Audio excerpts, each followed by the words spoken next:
Es poco común que los políticos definan ciertas posiciones públicamente. Hace algunos meses apareció un artículo firmado por Mario Fabio Beltrones diciendo, ¿para qué queremos el poder? Me imagino que eso va a haber generado algunas rispideces dentro de tu partido, pero hacías cuestionamientos muy concretos. De hecho, de alguna manera también te respondías, decías, ¿para qué queremos el poder? ¿Podrías reproducir esas tesis? O sea, sí, más que cuestionamientos dentro del PRI, Federico, lo que trajo fue algunas incomodidades de aquellos que desde adentro del PRI piensan que es suficiente el que este no sea un gobierno de resultados, que entonces obligue a buena parte de los ciudadanos a pensar en un gobierno distinto por otro partido político, aunque no sepa qué propone. Yo estoy más que convencido, Federico, que si nosotros a esto que es la insatisfacción por parte de los mexicanos sobre los resultados obtenidos en los últimos años con gobiernos distintos al PRI, le ponemos un plus, que es una ruta, un rumbo de México bien definido y que podamos sostener para poder invitar no nada más a los priistas, sino a la sociedad en su conjunto que se sume, a que puede ser un programa... ¿Cuál es ese rumbo? Aterricemos tema por tema. ¿Cuáles serían ese...? El primero es, lo que hoy tenemos como sistema político, como régimen político, ya no nos resuelve los problemas de los acuerdos, o sea, el problema al que nos ha llevado el desacuerdo entre los partidos políticos. Tenemos que generar un sistema que nos acerque a los acuerdos, que premie los acuerdos, no que los castigue. Yo, lamentablemente, dentro de mis propuestas adicionales de lo que pudieran ser las cartas ciudadanas, aquellas que promueven más poder para los ciudadanos que para los partidos políticos y los políticos, llevaba también lo que debe de ser gobiernos de coalición en el futuro, que nos obliguen a los partidos políticos a alcanzar esas mayorías. ¿Y cuáles son los mecanismos para alcanzar esas mayorías cuando no las hay? Imaginemos la actual distribución de poder. ¿Cuáles serían esas nuevas reglas que hubieran permitido esos acuerdos? Bueno, hay quienes proponen que estas mayorías se alcanzan a través de una segunda vuelta electoral, con la cual yo no coincido. Eso es sobre representar. Hay otras más que dicen que con una cláusula de gobernabilidad, con las cuales se puede alcanzar rápidamente. Que eso, para ponerle nombre y apellido, es lo que propondría el gobernador del Estado de México. No sé, y yo creo que es un gobierno de coalición el que nos obliga en su momento, puesto en la Constitución, que es obligatorio el que quien gane las elecciones busque ese apoyo en el Congreso que le permita gobernar a futuro. Pongo el ejemplo. Si no hay quien gane, como sucedió en el 2006 con más del 37%, pues necesariamente tenga que buscar un aliado, no para ganar las elecciones, sino para gobernar el país.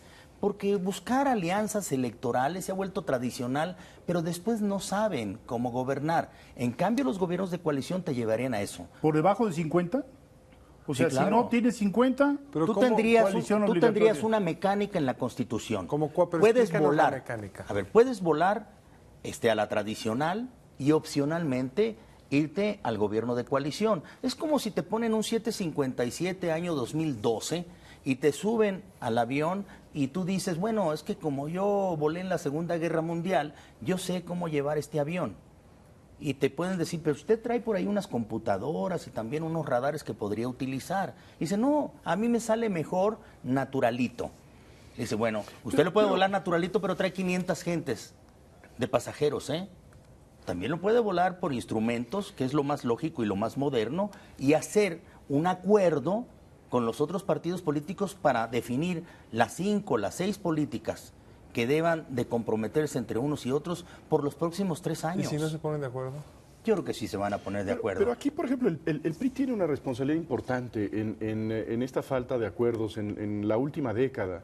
Los gobiernos panistas han tenido, digamos, distintas iniciativas, incluso ha trascendido que el presidente Calderón se acercó con intenciones de invitar a gentes de su partido para integrarse a su gobierno, y es el PRI el que dice: nosotros no queremos meternos a esa sala de pilotos, queremos que la responsabilidad del gobierno sea en exclusiva del presidente Felipe Calderón, y en ese sentido me parece que también hay una carga de responsabilidad del PRI que en mucho ha apostado al fracaso de los gobiernos adversarios. Jesús, porque es importante el ponerlo dentro de su contexto. Yo lo viví, ese tema, cuando el presidente electo, Felipe Calderón, reconociendo en el 2006 que no le era suficiente el 37% para gobernar, nos invitó a platicar a Mariano Palacios Alcocer, que era el presidente del partido, a Emilio Gamboa Patrón, que era el coordinador de la bancada en Cámara de Diputados, y a mí, coordinador de la bancada en Cámara de Senadores, e hizo un planteamiento de esa naturaleza.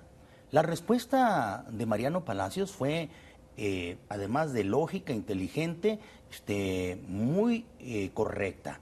Y le dijo: presidente, si se cambia la Constitución y se habla que pueden haber gobiernos de coalición, con mucho gusto platicamos con usted de cómo conformar un gobierno. Pero mientras sea voluntarista, Jesús. Pero no lo prohíbe a ver, pero mientras sea voluntarismo. Es una excusa jurídica en donde, digamos, la voluntad y la capacidad política puede estar por encima de una constitución que no necesita establecer están permitidas las coaliciones. Evidentemente que puede el presidente de la República pactar con un partido distinto al suyo una serie de carteras y firmar con un partido distinto como lo al suyo un acuerdo. Con el Sindicato de Trabajadores de la Educación, y no creo que sea lo más conveniente. Lo más importante es que esto sea legal y que con ello podamos transitar. El voluntarismo no nos ha asegurado que tenga una continuidad y que tenga una lógica. Vamos, lo podremos decir, en la época del presidente Ernesto Zedillo, supuestamente pactó con el Partido Acción Nacional la Procuraduría General de la República, que le duró, me parece que hasta que la PACA quiso. Yo creo que fue un mal experimento un de experimento realmente fallido. Pero lo puedes poner en la... Y el que se quema con leche hasta el coco que le sopla. En este caso, ¿por qué no vamos a normalizar una posibilidad de gobiernos de coalición puestos en la Constitución? Traemos una cultura de muchos años que nos hace desconfiar del voluntarismo. Pero sabemos, senador, que dura hasta que el presidente quiere. Pero, senador, si está en la Constitución y la PACA se aparece, también se rompe la coalición. Lo hemos visto en muchos otros países. Pero tú acercas más fácil a los partidos políticos y sus resistencias naturales que vienen cobijadas de una experiencia histórica, a que acuerden antes de que vean sus diferencias premiadas, ¿no? A ver, gana el PRI la presidencia de la República con 40% de la votación. Y esta reforma cruzado, y ya tenemos la posibilidad constitucional de ir a una coalición. ¿Cómo se vería el panorama? ¿Acude a qué? ¿A la segunda fuerza o la tercera fuerza? ¿Cuál es la mecánica? Selecciona cuál es la mecánica, porque se lo estamos diciendo a un auditorio que es básicamente presidencialista, sí, que no ha visto ese sistema, ha visto estas alianzas obscuras entre el Sindicato Nacional de Trabajadores de la Educación, en donde le dan la Secretaría de Educación Básica, el ISSSTE, y después aparece que se pelean y que se pidieron dineros mutuamente, etcétera. Pero ¿cómo sería esta mecánica de funcionamiento? ¿Se pacta públicamente con un partido político y se entregan carteras? Puede acudir a la segunda, a la tercera fuerza o a algún partido que pueda ser bisagra para poder construir una mayoría que le permita gobernar. Y voy a poner un ejemplo, Federico. Desde hace cerca de 2 años, en Cámara de Diputados dijeron que ya el PRI con el Verde constituían una mayoría que no necesitaban al PRD, al PAN y a los demás partidos políticos. Y esto no ha funcionado porque al final de la jornada, pues no se tenía una idea de qué era lo que iban a construir realmente con esa alianza en Cámara de Diputados, que por cierto, no incluía Cámara de Senadores, porque el PRI y el Verde en Cámara de Senadores no hacemos la mayoría. Había una estrategia fallida al anunciar, ahora sí somos mayoría en Cámara de Diputados. Lo dijo la presidenta del PRI. Pues, pero fue una estrategia fallida. yo quiero ser autocrítico porque si no, seguimos ocultando lo que es la verdad. Y en este caso, puedes acudir a la segunda o a la tercera fuerza. Puse 40% nada más para explicar, porque no hay un partido político que tenga 10% de los chiquitos, entonces tendría que ser la segunda o la tercera para pasar el 50%. Veríamos el fenómeno a ver qué es lo que resuelve en el 2012, entonces tendrías que buscar a la segunda o la tercera o aquella con la que más te parecieses a que puedes construir políticas públicas que se identifiquen unos y otros, que creo que es posible que se lleve a cabo. Estas reformas para afectar el proceso electoral ya no se pudieron, los tiempos ya nos ganaron. Se puede pensar en constituir un mecanismo distinto hacia el futuro gobierno, pero después de los resultados que tuvo el PRI en el Estado de México, no tendría por qué pensar en gobiernos de coalición, tendría que estar pensando en usar la ya existente cláusula de mayoría, hay una a partir de un umbral del 42%, que hoy el PRI está en condiciones de llevársela. ¿Para qué querría estar pensando en esto? Es posible, ¿verdad? Y con esto quizás resuelves momentáneamente lo que te está diciendo la lógica electoral en el caso de que el comportamiento sea similar en los próximos 12 meses. Que no sabemos qué es lo que va a suceder, pero a mí me gustaría más apostarle a lo que puede ser la certeza de cómo garantizar un gobierno, no nada más en el 2012, sino posteriormente.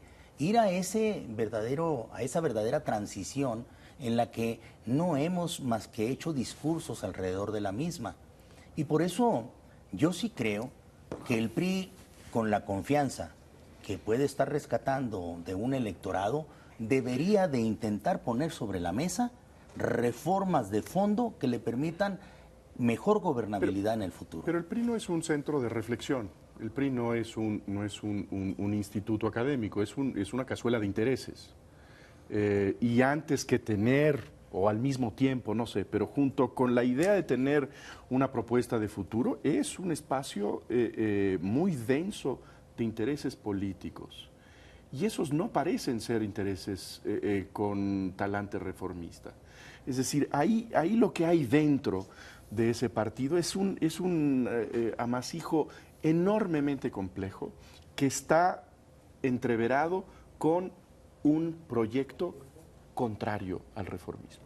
En ese sentido, parece muy poco persuasivo que el PRI pueda plantearse como un partido que mira hacia el futuro con la idea de reformas, cuando lo que tiene adentro pues es una de las confederaciones de vetos políticos más poderosos del país. Pero no te quedes detenido en el PRI.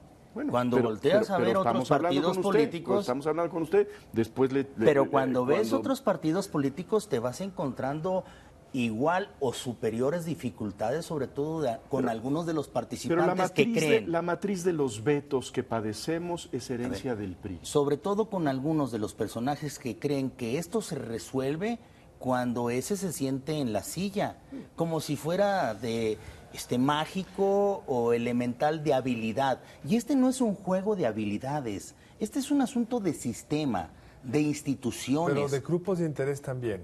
Y esos grupos de interés están fundamentalmente representados en el PRI. Digamos, la reforma laboral que este país necesita, donde están las mayores resistencias son en el PRI, porque son donde están los principales sindicatos y la maestra también. Carlos, van a salir esas reformas. Como también yo voy a empujar, y muchos priistas están empujando, las reformas a los órganos reguladores, que por cierto parece que son pocas, pero no. Darle independencia a los órganos reguladores te hace en tres de los elementos más importantes para el crecimiento económico posible que podamos verdaderamente superar esta mediocridad en el crecimiento económico. El tema de la competencia económica puesta en un órgano independiente del Estado mexicano y no del gobierno en turno. El tema de las telecomunicaciones puestas en un órgano independiente y no en un órgano simulador de la regulación. Y el tema de la energía. Bueno, no, pues si le estamos... Usted anunció al libro reciente de Carlos Elizondo. Es que él desde hace tiempo viene empujando esas reformas y creo que en algún momento llegamos a discutirlas e incluso a disentir al respecto, pero posteriormente a construir en el acercamiento de las ideas la necesidad de esos órganos reguladores. Regresemos al tema del PRI. ¿Qué es el PRI? Porque yo creo que podemos tener una idea digamos, con todo lo simplificada que pueda ser, ¿de qué es el PAN? Y podemos saber cuál es la posición del PAN en materias tan elementales, pero tan clarificadoras de la ideología como el aborto. Y sabemos lo que en general los perredistas piensan de ese asunto.